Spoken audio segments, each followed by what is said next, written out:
And I'm speaking with the Honorable Michael Tibollo. He is the Associate Minister of Mental Health and Addictions for Ontario. Minister, thank you for joining us. Mental health is such a taboo topic in immigrant communities and specifically in the Latin and the Italian world. How has your experience been like being minister and reassuring people that this is normal and they should seek help?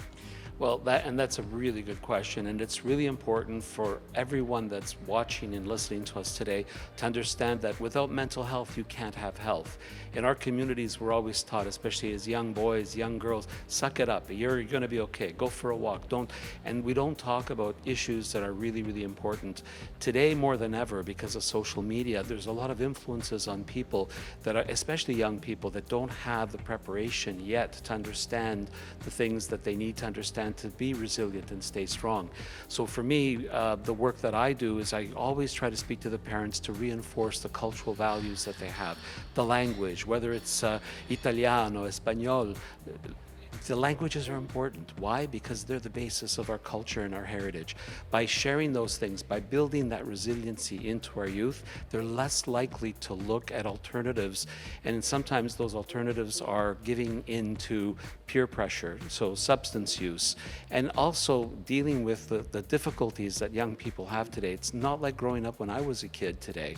So we need to be resilient. We need to be engaged with our parents, with our children. We need to understand what the needs are, and we have to keep them engaged in the community.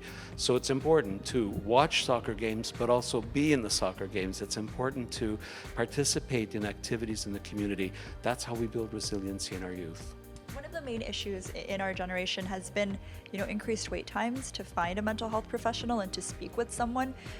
What sort of reassurance can you give the community that it will be easier to find that help? Well, one of the things that our government is doing is investing $525 million every year, and we will for 10 years, to ensure that we have the supports and services in place. I'm extremely interested and focused on building what we call continuums of care in the community. The best services are not delivered in the hospital, they're delivered in the community.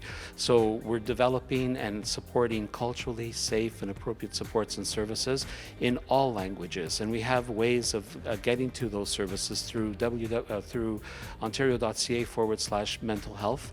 There's a Connects app that they can go to. There's a Kids Help Phone. All of these resources will provide supports and services, whether to be children and youth, adults, seniors, whether it's an addiction or just a mental health issue. We're building a system so that people can access the supports wherever they need them, wherever they are in the province of Ontario. Minister, as an Italian Canadian, we're celebrating 40 years of TLN. What is your favorite TLN memory? Well, I've been involved with TLN in so many different aspects for so long. I've had many experiences there, but I have to say the one that's always been closest to my heart is the work that TLN has done to bring awareness relating to mental health and addictions.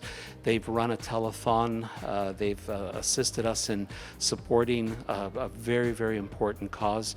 These are the types of things that I see that Tele does and that continues to do.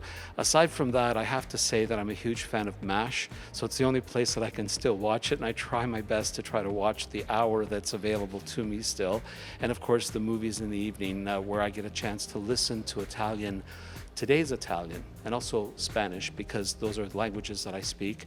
And the only way you can stay in tune with those languages is by having the opportunity to hear them. So I wish Telelatino almeno un altro 100 anni, another 100 years of success.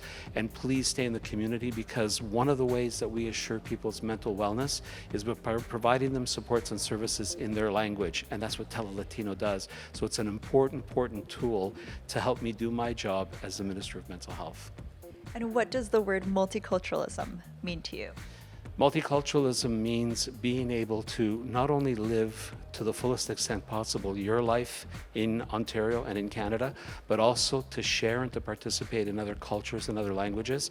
I've always believed that it's not as important to just stay focused on your own culture and language. It's to reach out, because if you feel comfortable in your culture and language and you learn from other cultures and languages, what in effect you're doing is enhancing and promoting multiculturalism in your own life and in other people's lives. And by doing that, that's how we do away with prejudice. I can't be prejudiced against someone that I know and respect and I've had the opportunity to break bread with. And you do speak Spanish, which tells me that you are familiar with TD Salsa on St. Clair. We are celebrating 20 years. A lot of festivals are struggling this year, and somehow we have been around for 20 years. What is that a testament to, and will we see you at Salsa on St. Clair this year? Well, Salsa on St. Clair is another one of those activities I love. I cannot move the way they move. I've tried, and it's an embarrassment that I'll never forget me and John Tory trying to do salsa together. But it's one of those memories that's permanently in my mind, and I think it's one of the reasons sometimes I don't sleep at night. I see me and John dancing on the stage.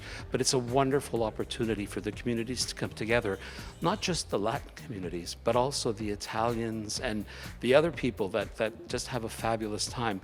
Again, this is one of the things that I'm extremely proud of, the fact that we have festivals like this in Ontario, the fact that we give opportunities to people to learn about each other. And in doing that, like I said, you can't be prejudiced against someone. In fact, what you're going to do is you're going to enhance your own culture, and you're going to learn something that's going to make you a better Canadian.